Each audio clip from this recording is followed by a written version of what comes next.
নমস্কাৰ মই বাস্তু কনসালটেন্ট অৰ্পণ দত্ত আজি মই আমাৰ ঘৰত থকা ওভাৰহেড ওয়াটাৰ টেংকি যিটো পানী টেংকিৰ পৰা আমাৰ পাকঘৰলে আমাৰ বাথৰুমলে আমাৰ বাহিৰৰ টেপলে যিটো পানী আহে হেতু আমাৰ ঘৰৰ ওপৰত থাকে আমি পানী বুলি ক'লে সদায় জানো যে পানীৰ দিকটো উত্তৰ পূব বা পূব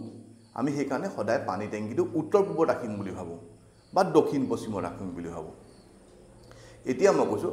উত্তৰ পূব দিকটো আমাৰ জলৰ দিক তাত আমাৰ পানী বৰিং হ'ব লাগে তাত আমি পেংকি মাটি ওপৰত বা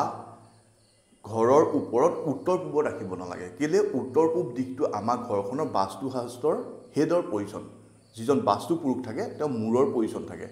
তাত যদি উত্তৰ পূবত পানী টেংকি থকা দেখা যায় তেতিয়া মানুহৰ ঘৰত আপোনাৰ নাৰ্ভৰ প্ৰব্লেম হোৱা দেখা যায় বা আপোনাৰ মূৰৰ বিষ হৈ থকা দেখা যায় আৰু নহবা ষ্ট্ৰোক মৰাও দেখা যায় সেই কাৰণে কেতিয়াও পানী টেংকি আমাৰ ঘৰখনৰ উত্তৰ পূবত থাকিব নালাগে পানী টেংকি থকা দিকটো মই বুজাম আৰু এটা দিক আমাৰ ঘৰত আমি সঘনাই ভুল কৰোঁ হেতু হ'ল আমাৰ ঘৰখনৰ দক্ষিণ পশ্চিম দিকটো ওয়েটৰ দিক আমি সকলোৱে সেই কাৰণে পানী টেংকিটো দক্ষিণ পশ্চিমত ৰাখি বুলি ভাবো কেলে দক্ষিণ পশ্চিমটো আমাৰ ওয়েটৰ দিক কিন্তু ওয়েট মানে কনস্ট্যান্ট ওয়েট যেটো আমি থলে এটা ওয়েটত থাকে কিন্তু পানী টেংকিটো আমাৰ কনস্ট্যান্ট ওয়েট নহয় আমি ৰাতিবা পানী টেংকিটো ফুল কৰি দিও গোটেই দিনটো আমি পানীখিনি ইউজ কৰি থাকো সেই পানীটো কমি যায় আকৌ ৰাতিপুৱা আমি ভৰ্তি কৰি দিও এটা মুভমেন্টত থাকে সেই কাৰণে দক্ষিণ পশ্চিমতো আমি পানী টেংকি থাকিব নালাগে